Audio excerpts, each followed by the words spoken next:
Un des trucs que j'aime le plus à propos des nouvelles technologies, c'est que plus on évolue dans un domaine et plus on se heurte à de nouveaux problèmes qu'on n'avait pas avant et qu'on doit résoudre. Et l'eye tracking fait partie de ces solutions à un nouveau problème qui est apparu récemment. Et si tu t'es jamais vraiment intéressé au sujet, tu vas voir que l'eye tracking est une technologie qu'on va tous finir par adopter d'une manière ou d'une autre, alors autant prendre un peu d'avance et voir pourquoi dans 2 ou 3 ans tu vas très probablement avoir de l'eye tracking chez toi et pourquoi dans 10 ans maximum on en aura un peu partout.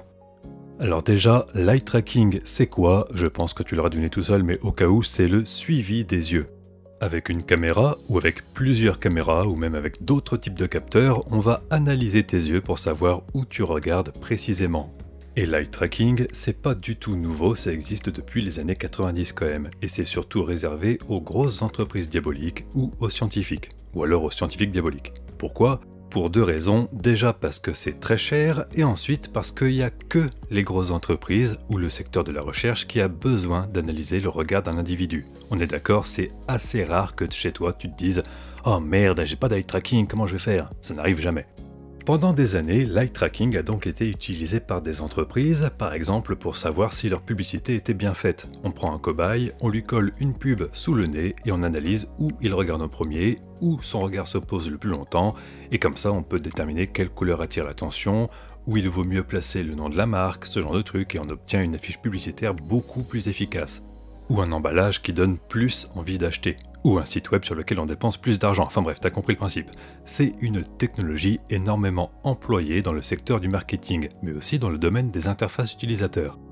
Pour l'affichage tête haute d'un avion de chasse par exemple, on va pas placer des trucs au pif en espérant que ça convienne au pilote. On va faire des tests et analyser où se porte le regard du pilote pour savoir précisément où placer les instruments de navigation, histoire d'optimiser un petit peu tout ça. Optimiser, ouais ça veut rien dire, bref t'as compris.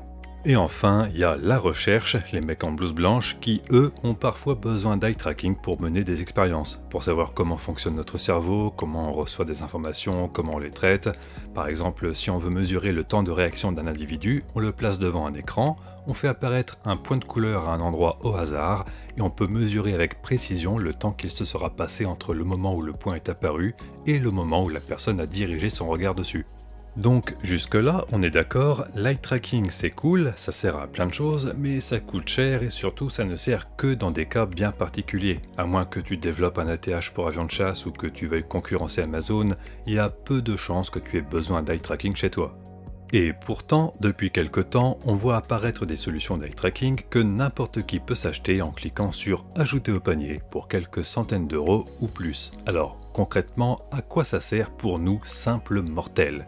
Globalement, il y a deux utilisations principales pour le grand public. La première, c'est juste une nouvelle manière d'interagir avec son PC.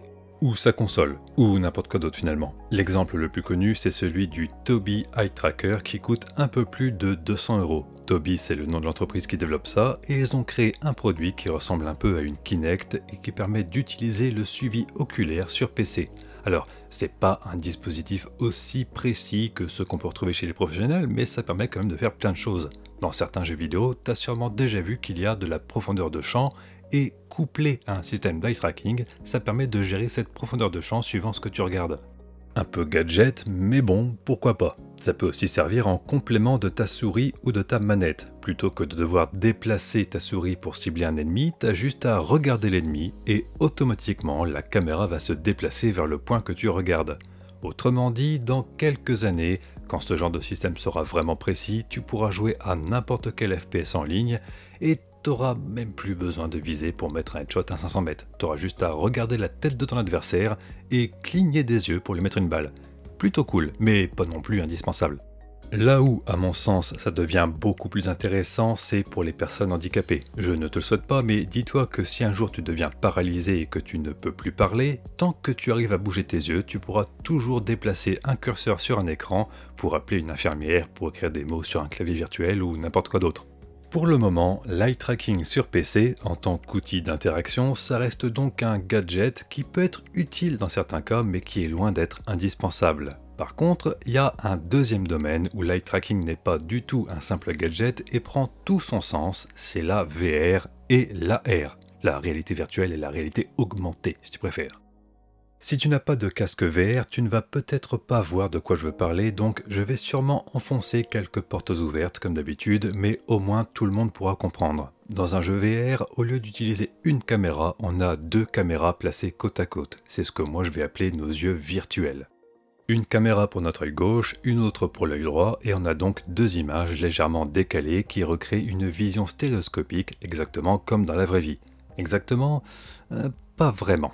Nos yeux virtuels se déplacent en même temps que notre casque. Si j'avance, les caméras dans le jeu avancent aussi. Si je tourne ma tête, elles tournent aussi. Et quand je porte le casque, on a vraiment l'impression d'y être parce qu'on a une image qui provient de deux yeux virtuels. Mais il y a une petite subtilité, c'est que nos yeux, nos vrais yeux, ils sont pas tout le temps alignés comme ça. Là, en VR, quand je joue à Half-Life Alyx, les caméras dans le jeu, mes fameux yeux virtuels, ils sont toujours positionnés de cette façon. Et dans la plupart des situations, ça ne pose aucun problème, mais il y a certains cas où ça ne fonctionne plus du tout. Regarde ce magnifique exemple que j'ai filmé avec mon téléphone. Le son sera dégueulasse, mais j'ai la flemme de brancher un micro, désolé. Alors tu peux faire cette magnifique expérience chez toi, c'est niveau CP, je te rassure, t'as juste besoin d'un doigt et d'un stylo. Ce que je vais faire, c'est que je vais placer le stylo à peu près à, je dirais, presque 1 mètre de ma tronche. Donc là, le stylo, je le vois très bien et je fixe mon attention sur mon stylo. Maintenant, je vais prendre mon doigt, je vais le mettre à côté de mon stylo et je vais fixer mon attention sur mon doigt. Donc là, je regarde mon doigt, je ne regarde pas mon stylo, ok? Maintenant, si j'approche mon stylo de mon sublime visage, qu'est-ce qui se passe? Toujours en fixant mon doigt et non pas le stylo, là, je vois deux stylos. Pourquoi? Pourquoi je vois deux stylos? Parce que j'ai l'attention qui est fixée sur mon doigt, pas sur mon stylo. Donc là, j'ai à peu près, je dirais, un stylo ici, au niveau de ma vision, et un deuxième stylo que je vois ici. Pour voir un seul et même stylo, je dois faire un truc qui va me faire passer un peu pour un con, mais c'est pas grave. Attention, il faut que je me concentre. Voilà, là je vois plus qu'un stylo. Bon, j'ai l'air d'un con, mais je vois plus qu'un stylo. Alors qu'est-ce que nous apprend cette magnifique expérience digne de Fred et Jamy? Eh bien c'est que à peu près ça de distance, il faut vachement concentrer son regard et donc tourner ses yeux vers ce qu'on regarde. Alors oui, c'est niveau CM2, je sais, tout le monde est au courant de ça, mais on a tendance à l'oublier parfois. Concrètement, dans la vraie vie, mes yeux sont orientés de cette façon, mais quand je fixe mon regard sur quelque chose qui est proche de mes yeux, il s'oriente de cette façon. Et ça, en VR, ça fout la merde, parce que si je prends un stylo dans Half-Life Alyx et que je le rapproche de mon visage, les caméras, mes yeux virtuels, sont toujours alignés comme ça. Donc, je vois le stylo en double. Et j'aurais beau fixer mon regard avec mes vrais yeux dans mon casque, ça ne changera rien puisque ce sont mes yeux virtuels qui doivent s'orienter. Là, en tenant un stylo comme ça devant moi dans Half-Life Alyx, je me retrouve dans la même situation que tout à l'heure dans la vraie vie, où j'avais mon stylo collé sur mon nez et que je fixais mon regard plus loin. Je le vois en double, et je ne peux absolument rien faire contre ça. La seule façon de ne pas le voir en double, c'est tout simplement de fermer un œil. C'est pour ça que en VR, quand tu regardes quelque chose de très près, tu le vois toujours en double et tu es obligé de fermer un de tes yeux pour pouvoir lire ce qu'il y a décrit sur cette canette. Alors, comment faire pour régler ce problème? Parce que être obligé de fermer un œil, c'est pas super immersif. Je pense que tu t'en doutes puisque c'est le sujet de cette vidéo. Oui, l'eye tracking. Certains casques VR intègrent un système d'eye tracking et son but est tout simple. Contrôler ce que tu regardes et orienter les caméras, tes yeux virtuels, en fonction de la distance de l'objet que tu regardes. En d'autres termes, avec un casque VR qui a de l'eye tracking, si je colle un stylo contre ma tronche et que je fixe mon attention dessus, je ne le verrai pas en double puisque les caméras s'orienteront correctement sur l'objet. Mes vrais yeux vont pouvoir contrôler mes yeux virtuels. Alors pour le moment, l'eye tracking en VR, c'est surtout sur des casques réservés aux professionnels, mais rien ne t'empêche de les acheter. Pour le grand public, ce n'est pas encore quelque chose d'indispensable, car ça corrige un problème qui n'est pas si gênant que ça, étant donné que la plupart du temps, en VR, on regarde à plus d'1 mètre devant nous. Il n'y a vraiment que les professionnels qui peuvent en avoir besoin quand ils travaillent sur quelque chose de minutieux et qu'ils ont besoin d'un confort maximal à chaque instant. Mais à terme, c'est quelque chose qu'on va voir arriver un peu partout. Dans tous les cas, l'eye tracking rendra l'immersion bien meilleure, ça corrigera le fait qu'on louche quand on regarde quelque chose de près, les problèmes de distorsion quand on jette un coup d'œil sur le côté, et ça pourra également rendre la VR beaucoup moins lourde. Actuellement, la plupart des casques VR grand public ont une résolution à peu près égale à de la 4K. C'est bien, mais ça demande pas mal de puissance. Avec de l'eye tracking, il serait envisageable de baisser la résolution générale pour augmenter les performances et de ne faire un rendu à la résolution maximale que dans la zone qu'on regarde. Puisque, au cas où tu ne l'aurais jamais remarqué, le point de netteté chez l'être humain est vachement petit. On peut faire l'expérience tout de suite si tu veux, mets cette vidéo en plein écran et fixe ton attention sur le soldat. Ne regarde pas ailleurs, surtout. De toute façon, je te montrerai après ce que tu as pu louper, donc t'inquiète pas, ça ne sert à rien d'être curieux, fais-moi confiance. Donc là, si tu as bien fixé ton attention sur le soldat, normalement, tu n'as pas dû remarquer que j'ai déjà divisé la résolution de tout le reste de l'image par 2. Mais continue de regarder le soldat, on va diviser la résolution par 3. T'es prêt? Voilà, c'est fait.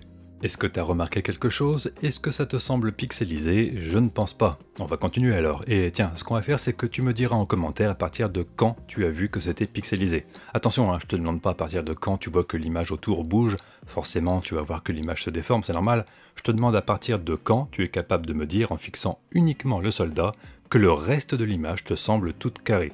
Allez, c'est parti, début du test. Fixe toujours ton regard. Résolution divisée par 4.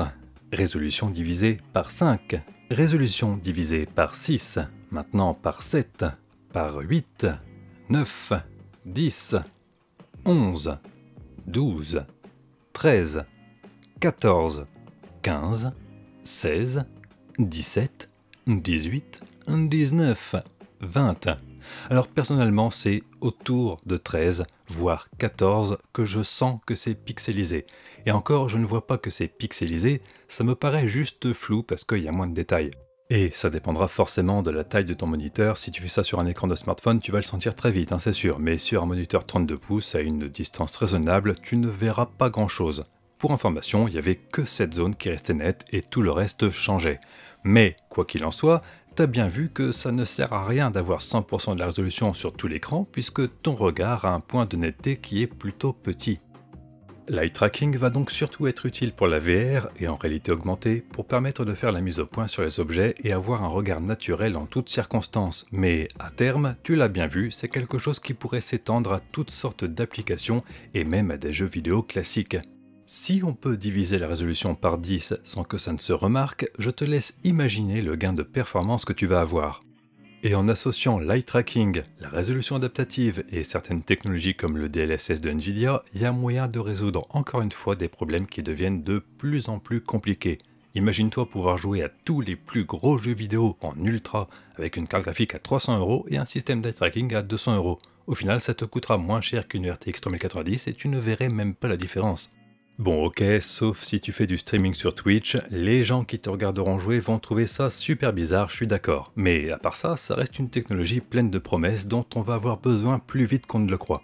Entre l'AVR qui a pris son envol grâce à l'Oculus Quest et à son prix très attractif, les jeux vidéo qui deviennent de plus en plus lourds à faire tourner, et puis aussi toutes les possibilités d'interaction qu'on a derrière, dans quelques années, le suivi oculaire va se révéler être la solution à pas mal de problèmes. D'ailleurs, je ne serais pas étonné de voir Microsoft lancer une Kinect V3 avec un système d'eye tracking intégré. Je dis ça comme ça, je me base sur rien du tout, mais si jamais ça arrive dans 5 ans, je pourrais ressortir cette vidéo et dire « Ah, je vous l'avais prédit !» Il est probable également que Apple ajoute de l'eye tracking dans son futur casque VR, s'il sort un jour, permettant à tout le monde de découvrir quelque chose qui existe depuis des années à un prix bien trop cher dans un design blanc épuré. Parce que j'en ai pas parlé non plus, mais en réalité augmentée, l'eye tracking est particulièrement utile. La réalité augmentée, ou juste AR, c'est le fait de superposer quelque chose via un écran transparent par exemple, pour avoir des infos en plus ou pour mélanger virtuel et réel. Un des exemples les plus célèbres, c'est les Google Glass qui ont été abandonnés. A l'origine, les Google Glass auraient dû utiliser de l'eye tracking pour afficher des informations suivant les objets que l'utilisateur aurait regardés. Il était même plus ou moins prévu de contrôler les Google Glass juste en fixant certaines icônes pour activer des fonctionnalités. Et ça, c'est le genre de concept qu'on pourrait retrouver sur le casque VR de Apple qui semble plus s'approcher des Google Glass que du casque VR classique qu'on connaît aujourd'hui. Pouvoir savoir où regarde l'utilisateur, ça permettrait aussi de faire bouger l'interface en même temps que son regard pour ne pas qu'une icône reste plantée juste là où il ne faut pas et gêne la vision. Bref, l'eye tracking c'est l'avenir, et en cherchant une photo des Google Glass pour faire le montage de cette vidéo, je suis tombé sur un PDF qui a l'air plutôt cool, tout en français, qui parle d'eye tracking beaucoup plus en détail, forcément, de ses applications, son historique, donc c'était pas prévu du tout, je l'ai pas vraiment lu, vu que je viens littéralement de tomber dessus, mais je te mets un lien dans la description pour le télécharger si ça t'intéresse. Allez, bisous!